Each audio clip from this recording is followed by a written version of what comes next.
Hey everyone, Samantha Hildebrandt here. Welcome back to my channel, or if you're new here, welcome in.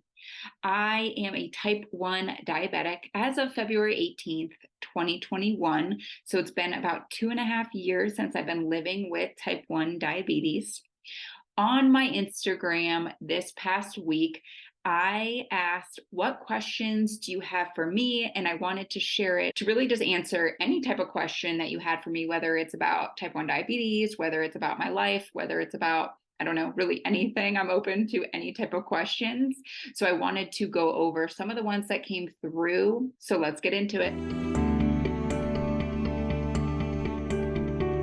So I had a lot of questions around my personal health journey, where it started, where type 1 came in, and kind of where it's at now, and the whole thing. And so I wanted to discuss that a little bit more today because I have been more active about talking about health on the podcast and on my Instagram. And I've always been obsessed with food. So it's very interesting, my story when it comes to health. And I would love to answer some of the questions that came in and really just talk about my journey with finding wellness. So let's start back at the very beginning, shall we? I was born on September 9th. Anyway, I'm just kidding. I'm not going to go into that much detail, but I do want to talk about my childhood and the type of food I ate when I was a kid. So I grew up in Ohio, and by trade, if you know anything about the food world, the coasts, the East Coast, so New York, Boston, those types of places, and also the West Coast, California, Seattle, like those types of places tend to be on the trendier side when it comes to food, meaning they tend to follow the trends and have a healthier routes. And then as you move in to the country, farmland area is where you actually find less health and less trends going on. It's just how it's been over, many, many years, and how it works. And it will slowly come in. So slowly, New York and California are the starters, and then health starts to make its way through the country. Naturally, I grew up in Ohio. I grew up in Columbus, Ohio, not farmland. There is a city there if you've never been. But I grew up kind of eating whatever I wanted. I didn't really know much about health back then. I mean, I didn't really know what health was. I knew the very basics of health, like, the food pyramid, and like you should eat minimal sweets and a lot of grains, or like whatever. I don't even know. Like, what is the food pyramid? I don't even know. I know though, like we learned about that in school and how you're supposed to eat veggies, and I knew all the basics, but I didn't really know like why veggies were healthy. I didn't really know like why we should be eating minimal sweets. I mean, I kind of knew, like I knew it was candy and like there's a lot of sugar in it, but like what does that mean? I didn't know. So growing up, I would say my family didn't know much about nutrition in general. Even my parents and my sisters, no one knew about nutrition. I remember too, like coming home from school, my mom would have like a donut for me, like as a treat, and maybe some desserts. I loved Reese's, so she would always have like a Reese's for me when I came home from school. So little things like that. And don't get me wrong, I mean, you can have Reese's every once in a while. Like it's not a bad thing, but I didn't really get that I couldn't have it every day. Like I didn't get why that would be bad for me. I also didn't really get like, oh, you should, try to maintain a certain calorie count. Like I didn't get that if I eat certain things, I may eat too many calories for the day for the amount that I'm burning. Like I didn't understand any of that. So I just ate pretty much whatever my parents made for me, which was usually cereal in the morning, right? Like when I was a kid, I would eat cereal, and not healthy cereal by any means. I would eat Fruity Pebbles. I would eat Cinnamon Toast Crunch, which by the way have zero nutritional value. And it's kind of sad that it doesn't have any, and that parents feed their kids this all the time. I'm not blaming parents for this by any means, because if you don't know much about nutrition, you don't really know that there's not nutrition in that, right? Like you almost trust the food manufacturers to like give us healthy options, but guess what? They do not. They don't care. They want just tasty items that we keep buying. That is all they care about. They only care about sales. And so I didn't know that growing up. Like, oh, Cinnamon Toast Crunch was on the shelf at the store, so it must be good for me, right? Like that's what you think. And I'm sure that's what my parents thought to some extent. And so we would eat those types of things. I mean, I loved Cinnamon Toast Crunch. Like it is by far the best cereal for sure. But if you look at the ingredients, it's like very, very gross, actually. So I didn't know any of that though at the time. I just ate my cereal for breakfast. I don't really remember what I would have for lunch. I want to say it was just like, like a turkey sandwich, or we would get like those like mini frozen pizzas, bagel bites, grilled cheese, mac and cheese. That is what I had for lunch. Once again, not really the most healthy thing to be eating. At the time, once again, I had no idea that wasn't healthy. Like I had no clue that mac and cheese wasn't good for you. Once again, like why, how would you know that if you didn't grow up learning about nutrition? In school, I did have to take a couple nutrition classes or a couple like food related classes, but I feel like we didn't learn that much about it, or maybe I just wasn't interested in it. I don't know. But I feel like even if we did, it was like 2 days worth of, oh, here, let's learn about nutrition and why you should eat veggies. And I probably was like, who cares? Right? Like when you're a kid, you don't really care about that. Yeah, I would say up until very, very recently, I did not know anything about nutrition. I did not know anything about what a calorie really was. I didn't know anything about what a carb was. I didn't know what a starchy vegetable was. Like I literally knew nothing. I just had like the overall food pyramid idea of what health was and what health is. We also always had snacks in the house. And I know I've mentioned that before, but we really had endless amounts of snacks in the house.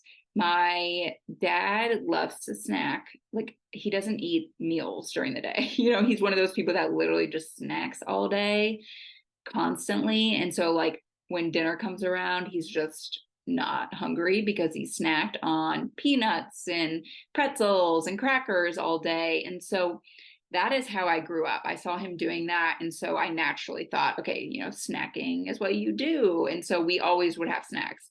We'd always have pretzels. Our family loved pretzels. Like my mom, me, we always had pretzels. I still love pretzels to this day. But pretzels are so good. We always had pretzels. We always had crackers. I don't ever really remember having any healthy options, and healthy meaning like we didn't usually have a ton of fruit. I don't remember, maybe like grapes, but we didn't have a ton of fruit in the house. It was mostly all packaged snacks, the typical snacks that you could get back in the 1990s. And so that is how I grew up. We also would always go out to eat for dinner. So like Fridays and Saturday nights in my family, we would always go out to eat. And we did not necessarily go to healthy places. We would go to like bars and restaurants. Not when I was little, obviously I wasn't drinking, but like we would go to like pizza places and we would go get like fried chicken fingers, and we would go get those types of things for dinner. We wouldn't necessarily go get like a salad. And so that is how I grew up. And I know a lot of times like families with little kids just do that because it's easier. Kids are hard to feed. Like I understand that. They're not going to be eating healthy all the time. Like I totally understand that. I'm not a mom yet, but I have some nieces and nephews, and like it's hard to feed children. Like I understand that. So I get why my parents did that, and I get like they just wanted an easy route for feeding us and feeding themselves as well. But that is how I grew up. So I knew nothing about health. Like I really didn't. I didn't know anything about health. And then in February of 2021, I was diagnosed with type 1 diabetes. And I just remember like sitting in the hospital and them giving me this like pamphlet of like what I'm supposed to be eating. And I remember on the pamphlet, first off, the pamphlet was from like 1970s. It looks like it hasn't been updated since then. It's like really old, dirty looking, and like, it's the typical plate with like a piece of protein, little veggies, and some carbs, as in like healthy carbs, potatoes. And on the side of it, it said like, we recommend avoiding starchy vegetables. And I'm like reading over this with my boyfriend at the time, who's not my husband, but I'm reading over this and I'm like, what the heck is a starchy vegetable? Like I literally had no idea what that meant. I had to like Google it. And I remember asking him too, and he's like, I don't know. Like he didn't know either. Like, what is a starchy vegetable? And they kept telling me that. And I remember being like, can somebody explain what a starchy vegetable is to me? Because I don't know. And they're like, oh, just, follow that photo when you're eating your meals.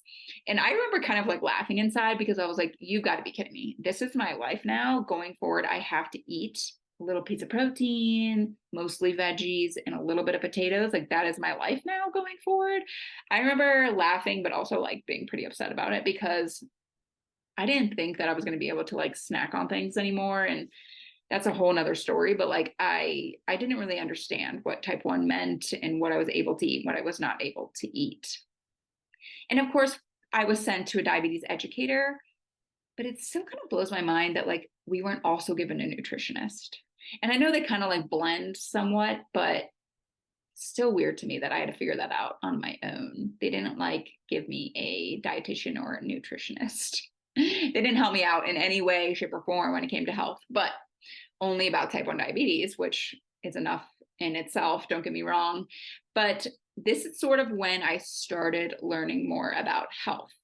But I'll be honest, up until most recently, so literally June of 2023, I would say is when I'm really actually starting to learn about what health means. So, the first year of my diagnosis, I really was just trying to learn about type 1 diabetes because I didn't know what it was. I didn't know anything. And so, obviously, health comes with that. But I feel like I was more focused on just like, what is type 1 diabetes? Like having to figure out when can I take insulin? When do I eat sugar? Like, those types of things related to type 1 versus like actual health. It wasn't until my non-celiac gluten sensitivity diagnosis happened until I really started focusing on health. So before that happened, which was a year later, but when I was first diagnosed that year, the first year, I still kind of ate what I wanted to eat because I did not have that gluten sensitivity yet. And so I would eat breads and I would eat pasta and I would eat crackers and I would drink beer. So beer was my number one alcoholic beverage of choice. I grew up drinking beer. Like I said, I'm from Ohio. That's what you do in Ohio. Everybody just drinks beer. And I was still drinking beer. I was drinking my favorite Coors Light on the weekends with my friends the first year of my diagnosis. I basically only drink light beer my whole life, and I would occasionally have a glass of wine, but like that's pretty much all I drank. I never really had margaritas or any cocktail beverages. Like it just wasn't my thing. I always drink beer.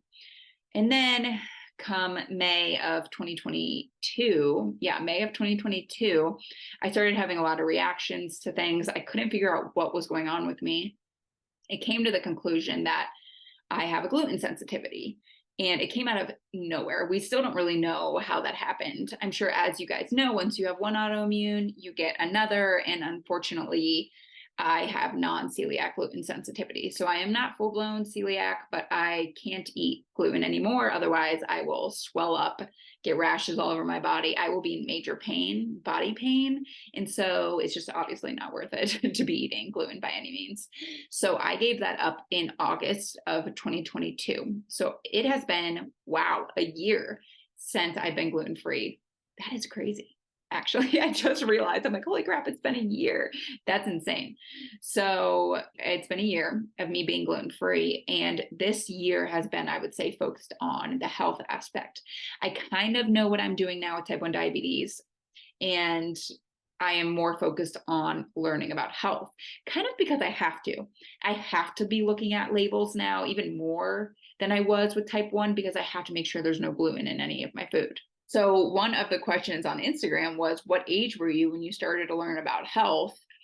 And I guess you could say, when I was first diagnosed, that was it. So I was 29 when I was diagnosed with type 1 diabetes.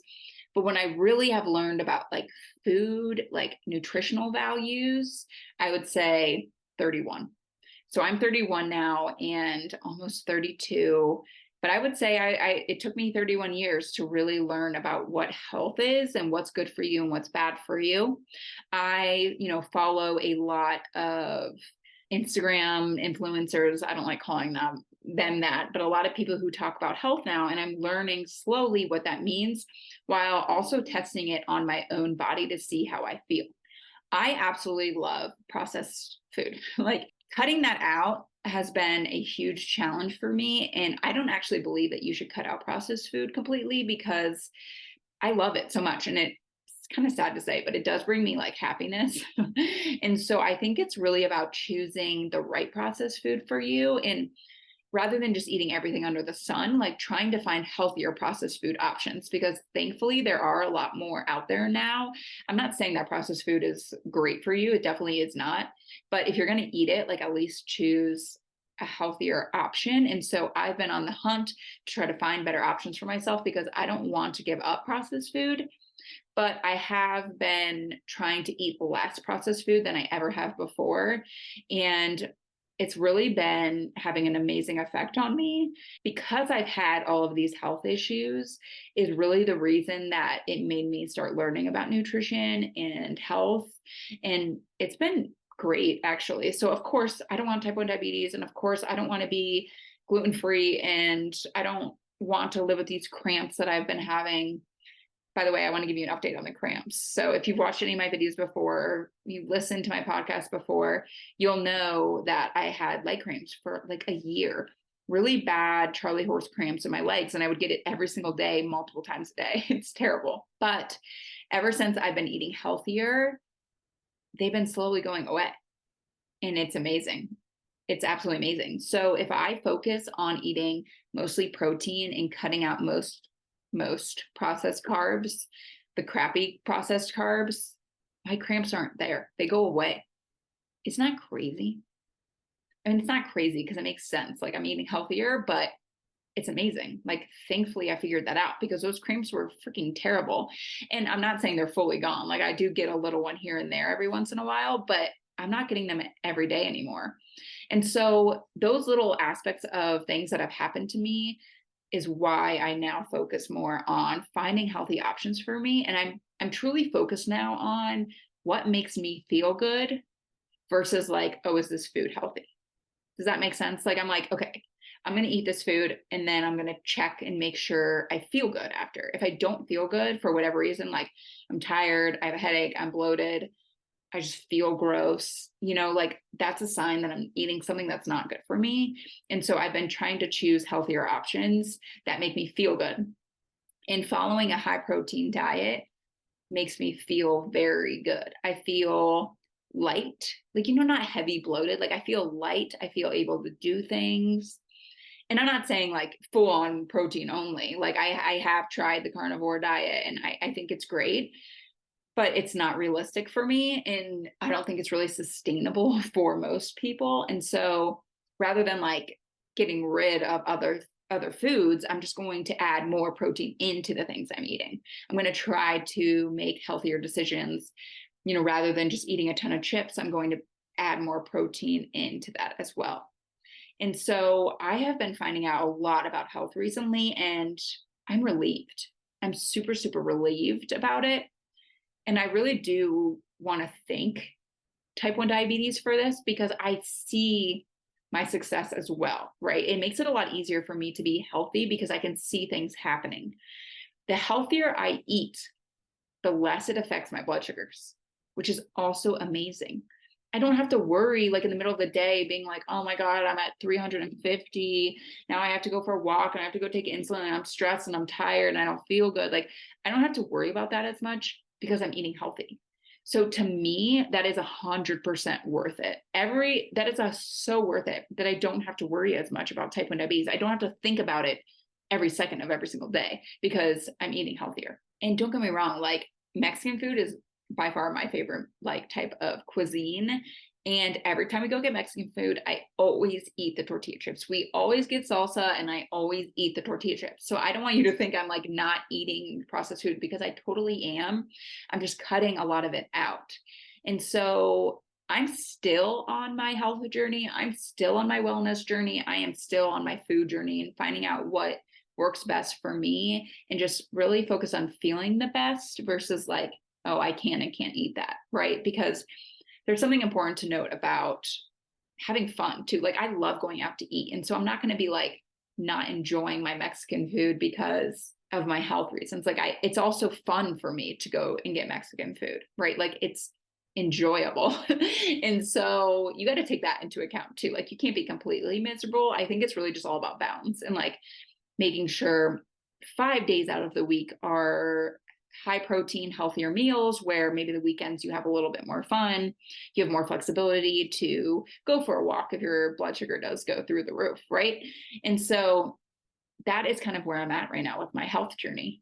And I would like to also mention that I'm pretty positive, like 99% sure that I would not be making healthier decisions if type 1 did not happen to me. And if the gluten sensitivity did not happen to me, and if these cramps didn't happen to me. So as much as these things, as much as I wish sometimes I didn't have these things, it sure has made me focus on my health and get healthier. It's funny because I'm like, oh, I have type 1, so I'm like unhealthier, but I'm also healthier now. And so I am thankful for type 1, and I am thankful for all these things that have happened to me because now I am on a health journey.